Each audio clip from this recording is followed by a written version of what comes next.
লাবিব ছিল ৯ বছরের এক কৌতূহলী ছেলে।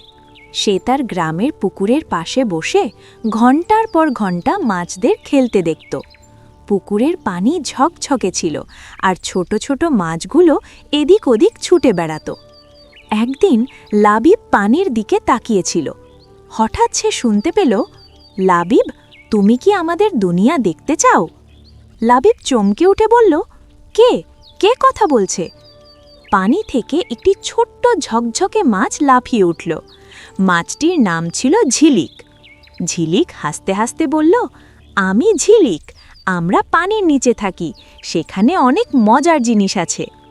লাবিব চোখ বড় করে বলল, আমি কি সেখানে যেতে পারবো? ঝিলিক বলল, চলো, আমি তোমাকে দেখাই।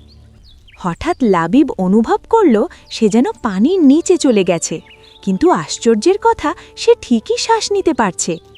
পানির নিচে সবকিছু যেন জাদুর মতো সুন্দর, রঙিন শ্যাওলা, ছোট ছোট পাথর আর অনেক মাছ খেলছে। লাবিব বলল, ওয়াও, এটা তো একদম নতুন দুনিয়া। ঝিলিক বলল, হ্যাঁ, কিন্তু আমাদের একটা সমস্যা আছে। লাবিব জিজ্ঞেস করল, কী সমস্যা? ঝিলিক একটু দুঃখ করে বলল, মানুষ পুকুরে ময়লা ফেলে, এতে আমাদের খুব কষ্ট হয়। লাবিব চারদিকে তাকিয়ে দেখল, সত্যিই কিছু জায়গায় প্লাস্টিক আর ময়লা জমে আছে। সে বলল, চিন্তা করো না, আমি তোমাদের সাহায্য করব। লাবিব আবার পুকুরের ধারে ফিরে এলো। পরের দিন সে তার বন্ধুদের নিয়ে এলো।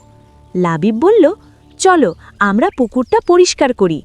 বন্ধুরা বলল, হ্যাঁ, আমরা সবাই মিলে করব।